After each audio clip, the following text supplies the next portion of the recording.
नमस्कार, मैं हूं मनप्रीत और आप देख रहे हैं आपका अपना चैनल वायरल सच। वायरल सच के इस खास कार्यक्रम शख्सियत में आप सभी का बहुत बहुत स्वागत है। और आज हम आपकी मुलाकात करवाने जा रहे हैं बीजेपी के ही एक युवा नेता से, जो एक जोश से जुनून से आगे बढ़ रहे हैं कि समाज के लिए कुछ करना है। तो इन्हीं के तहत आइए हम बात करते हैं विजय परमार जी से, उनसे जानते हैं कि क्या कुछ करना चाहते हैं, क्या लक्ष्य है उनके और किस तरीके से उन्होंने सोचा कि उन्हें राजनीति में आना चाहिए। नमस्कार विजय जी, बहुत बहुत स्वागत है आपका। विजय जी, सबसे पहले जो हमारे व्यूवर्स हैं वो जानना चाहेंगे कि विजय परमार कौन है। मेरा नाम विजय परमार है। मैं गुड़गांव का निवासी हूँ। सेक्टर 7 हाउसिंग बोर्ड कॉलोनी में रहता हूँ। मैं क्वालिफिकेशन मेरी सिविल इंजीनियर है। मैंने गुड़गांव से सिविल इंजीनियरिंग कंप्लीट की अपनी। 2013 से मैं बीजेपी से जुड़ा हुआ हूँ। 2013 मैंने बीजेपी ज्वाइन करी थी। विजय जी, 2013 से आप बीजेपी में जुड़े हैं, तो क्या कोई बैकग्राउंड था आपके परिवार में, कोई बीजेपी में हो या फिर पॉलिटिशियन हो? क्योंकि युवा ज्यादातर सोचते नहीं है कि उनको राजनीति में जाना चाहिए, उनको ऐसा लगता है कि शायद ये उनके टेस्ट की चीज नहीं है। नहीं, मेरा फैमिली बैकग्राउंड डिफेंस का रहा है। मेरे दादाजी, मेरे पापा सब आर्मी में थे जी। और मैंने ही सिविल में आने का इसलिए फैसला लिया कि मैं समाज सेवा करना चाहता था और इसलिए मैंने बीजेपी ज्वाइन करी। और बीजेपी एक ऐसी पार्टी है जो मुझे विकल्प लगा कि इसमें बीजेपी पार्टी ज्वाइन करके मैं लोगों का, समाज का भला कर सकता हूँ। तो समाज सेवा की बात करें तो आए दिन अगर आप लोगों के बीच में जाते हैं तो किस तरीके की समस्याएं आपके सामने आती हैं कि आपको लगता है कि हाँ, बहुत अच्छा हुआ कि मैं राजनीति में आया, कि मैं इनकी समस्याओं को हल करवा पाऊंगा? देखो, अपने वार्ड में, अपने एरिया में समस्याएं तो होती हैं, जैसे बिजली की है, पानी की है, सड़कों की है, सीवर की हैं। ये समस्या चलती रहती हैं। और मैं 2015 से मैं पार्टी में पद पे हूँ। पहले मैं कार्यकारिणी सदस्य था जी। फिर 2016 में मैं जिले का युवा मोर्चा उपाध्यक्ष रहा। उसके बाद 3 साल में उपाध्यक्ष रहा। अब 2021 में मैं चुनाव प्रबंध समिति का सहसंयोजक बना।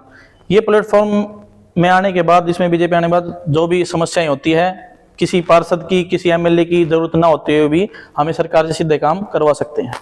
तो सरकार से सीधे काम कराने की बात आई तो फिर राजनीति ही क्यों चुननी पड़ती है लोगों को? कि आपको ऐसा लगता है कि समाज सेवक जो है वो काम नहीं करवा सकता, कि राजनीति में ही आना जरूरी है? नहीं, बिल्कुल ठीक कहा आपने। समाज सेवी काम करवा सकता है, लेकिन राजनीति में आने के बाद सरकार से थोड़ा टाइप हो जाता है, सुनती है, मतलब अपनी बात रखने का हमें मौका मिल जाता है। तो आए दिन जैसे सामाजिक लोग हैं, तो आपके द्वारा क्या क्या काम करवाए जाते हैं कि समाज सेवा में और भी लोगों का भला हो?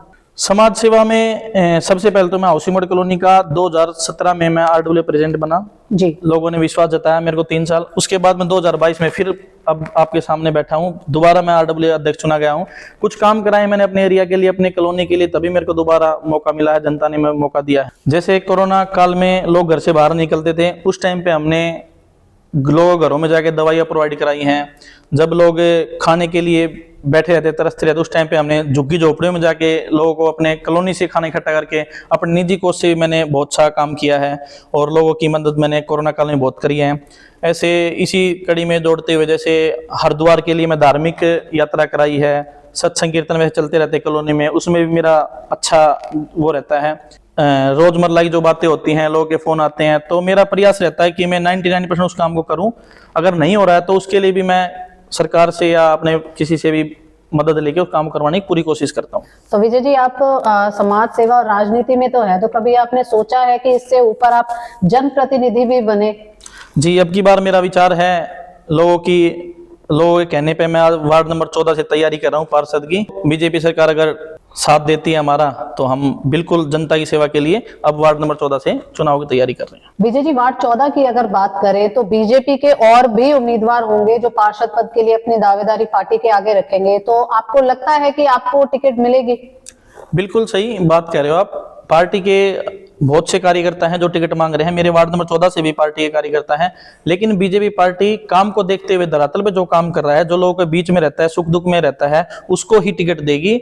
मैं ये नहीं कहता मेरे को ही टिकट मिलेगी, लेकिन अगर मेरा काम सही है, मेरा लोगों के बीच में आ जाना सही है, लोगों की समस्याओं का समाधान कराता हूं, तो मैं इस वजह से अपने टिकट मांग रहा हूं। और मेरा राजनीति में आने का मतलब ये कि मैं लोगों की सेवा कर सकूं। सिर्फ टिकट के लिए, सिर्फ पार्षद बनने के लिए मेरा लक्ष्य नहीं है। और मुझे बीजेपी पार्टी पे पूरा विश्वास है, अपने परिवार पे पूरा विश्वास है, क्योंकि मैं 2013 से बीजेपी जुड़ा हुआ हूँ। पहले मैं जिला कार्यकारिणी सदस्य रहा मंडल में, दयानंद मंडल है मेरा, दयानंद मंडल कार्यकारिणी सदस्य रहा।